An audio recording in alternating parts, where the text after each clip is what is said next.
आदौ देवकी देवगर्भजननं गोपीगृहे वर्धनं मायापूतनजीवतापहननं श्रीगोवर्धनोद्धारणं कंसादिच्छेदन कौरवादहननं कुन्तीसुतापालनम् एतद् श्रीमद्भागवत पुराण कथितं श्रीकृष्णलीलामृतम्।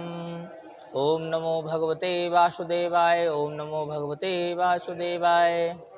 राम रामेति रामेति रमे रामे मनोरमे सहस्रनाम तत्तुल्यं राम नाम वरानने।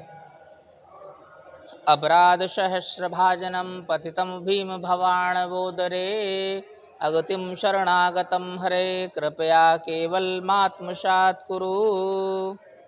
लक्ष्मीनाथ समारंभां नाथया मुनिमध्यमाम् अस्मदाचार्यपर्यन्तां वन्दे गुरुपरम्परां। वन्दे गुरुपरम्पराम्।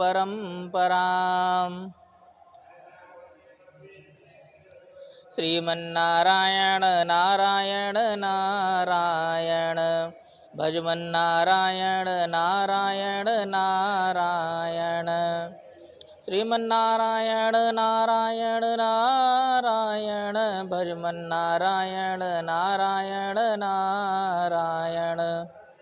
लक्ष्मी नारायण भगवान की जय। वृंदावन बिहारी लाल की जय। अयोध्या नाथ की जय। कार्तिक मास महात्म की जय। आज हम लोग जो है कार्तिक मास महात्म के 9वें अध्याय का श्रवण करेंगे, इसमें भगवान विष्णु में पूजन में तुलसी और आंवले की महिमा का वर्णन किया है। आइए कथा का श्रवण करते हैं। देवर्षि नारद जी ने कहा कि हे राजन, जब दैत्यराज जलंधर का वध हो गया तब देवताओं ने भगवान शिव की इस प्रकार से स्तुति की कि हे महादेव, जलंधर को मारकर आपने हम देवताओं पर बड़ा उपकार किया है। जलंधर के वध से तीनों लोकों में सुख व्याप्त हो गया है। लेकिन हे देव, भगवान विष्णु वृंदा के तेज के प्रभाव के कारण पाषाण बनकर उनके भस्म में लौट रहे हैं, अतः उनका मोह निवारण करें। देवताओं की प्रार्थना को श्रवण करके भगवान शिव ने कहा कि हे देवताओं, आप सभी भगवान की योग माया की शरण ग्रहण करें, वही इस संकट को दूर करेंगे। फिर देवता योग माया की इस प्रकार स्तुति करने लगे कि हे आद्या शक्ति, हे महामाया, आप इस संसार की रचना, पालन व संहार करने वाली हो, आपको मेरा नमस्कार है। हे योग माया, ब्रह्मा भी आपकी माया से अनभिज्ञ हैं, आप मूल प्रकृति को नमस्कार है। देवताओं की स्तुति सुनकर योग माया प्रसन्न हो गई और आकाशवाणी करते हुए कहा कि देवताओं, आप लोग पार्वती, लक्ष्मी व सरस्वती की शरण में जाओ। तब फिर देवता उन तीनों देवियों की स्तुति करने लगे।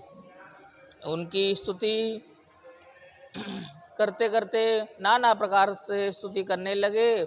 स्तुति को सुनकर प्रसन्न होकर तीनों देवियों ने उन्हें 3 बीज देकर कहा कि हे महाविष्णु, जहाँ वृंदा के भस्म में लौट रहे हैं, वहीं जाकर आप इन बीजों का रोपण करें, उसी से आपका कार्य सिद्ध हो जाएगा। देवताओं ने ऐसा ही किया। कालांतर में उन तीनों बीजों में से 3 पौधे उत्पन्न हुए, जो उस प्रकार थे रजोगुण यानी सरस्वती से आंवला, तमोगुण गौरी से तुलसी तथा सतोगुण लक्ष्मी से मालती।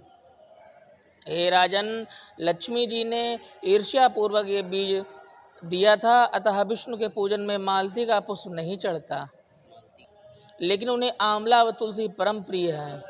हे राजन, इस प्रकार बंदा ने वृक्ष रूप होकर के भगवान शालिग्राम का समीप प्राप्त किया।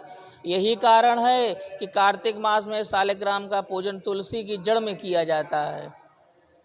अन्य महीनों में, अन्य दिनों में भगवान विष्णु को आप सिंहासन विराज कर मंदिर के गर्भगृह में ही पूजन करें, मंदिर में ही पूजन करें, घर में ही पूजन करें, लेकिन कार्तिक मास भर भगवान शालिग्राम को, तुलसी का पौधा अगर आपके यहाँ गमले में लगा है तो उसी जड़ में रख दें महीने भर शालिग्राम की शिला को, और वहीं पूजन करें सुबह शाम दोनों समय, तुलसी के गमले में ही जड़ के पास रख के। नारद जी ने कहा कि हे राजन, जहाँ तुलसी का पौधा होता है वहाँ यमदूतों का प्रवेश नहीं होता है, अर्थात अपमृत्यु का भय नहीं रहता है। तुलसी के पूजन का वही फल प्राप्त होता है जो फल गंगा व नर्मदा में स्नान करने का होता है। यदि मरते समय महापापी के मुख में भी तुलसी युक्त गंगा जल डाला जाए तो अभी वैकुंठ का अधिकारी हो जाता है। जो व्यक्ति तुलसी या आंवले की छाया में पितरों का श्राद्ध करता है उसके पितृ मोक्ष को प्राप्त होते हैं।